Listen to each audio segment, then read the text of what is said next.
Hi guys, welcome to my daily life blog video guys. আজকে শুক্রবার and now I'm going out কারণ সারাদিন বাসায় একা একা থাকলে যে কেউ ডিপ্রেশন চলে যাবে।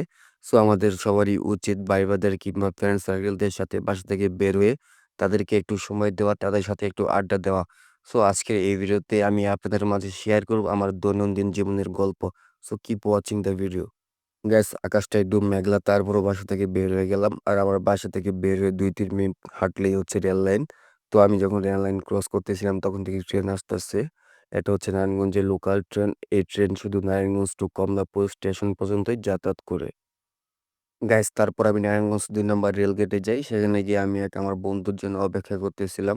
যদিও সে আমার বন্ধু but our relation like brother. আর আমরা সবসময় এখানে একে অপরের জন্য ওয়েট করি।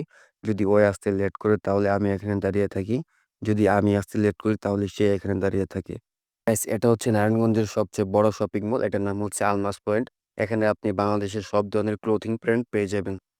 তারপর আমরা নারায়ণগঞ্জ শেখরাজ লেকে গিয়ে বসি। সেখানে গিয়ে একটু গল্প-টল্প করি, হাওয়া বাতাস গায়ে লাগাই। আর আমরা সবসময় এখানেই আড্ডা দেই। কারণ নারায়ণগঞ্জ শহরের মধ্যে আপনি এর চেয়ে ভালো জায়গা আর কোথাও পাবেন না।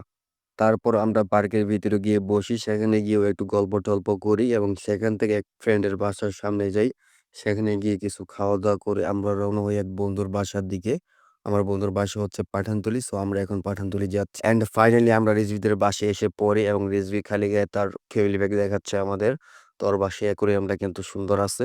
সো ১ম এ গিয়ে আমরা কিছু খাওয়া-দাওয়া করি। খাওয়া-দাওয়ার ভিডিওটা করতে পারি নাই।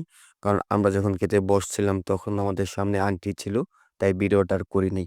তারপর খাওয়া-দাওয়া করে আমরা ছাদে যাই। ছাদে গিয়ে গান-টান শুনি, গল্প-টল্প করি, হাওয়া বাতাসে একটু গায়ে লাগাই এবং সেখান থেকে আবার ওর বাসায় আসি, আবার খাওয়া-দাওয়া করি। তো আমাদের খেতে দেওয়া হয়েছিল গরুর মাংস, ডিম ভাজা আর এটা হচ্ছে মিষ্টি কুমড়া নাকি মিষ্টি লাউ। যাই হোক তারপর আমরা খাওয়া-দাওয়া করে যার যার মতো বাসায় চলে আসি। সো গাইস এটি ছিল আমার ডেইলি লাইফ ওয়াস্ট vlog video. Thanks for watching.